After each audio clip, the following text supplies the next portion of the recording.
Frigidaire Dishwasher flashing light, reset error meaning, and the troubleshooting guide. So, firstly, we will reset the dishwasher. So, press and hold the cancel button for 3 to 5 seconds. Wait for the dishwasher to drain and turn off. Leave it off for 5 minutes and then turn it back on and start a new cycle again. The fix 2 is to check the door latch. Open and close the dishwasher door firmly. Make sure nothing is blocking the door and listen for a clicking sound when closing. The fix 3, you can check for water supply issue. Make sure the water valve under the sink is fully open. Check if the water line is bent or blocked and then restart the dishwasher. The fix 4 is to clean the filter.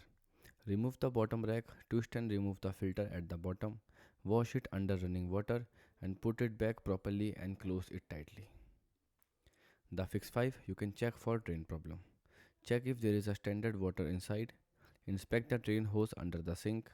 Make sure it's not clogged or bent. And the final fix, you can simple power cycle the dishwasher.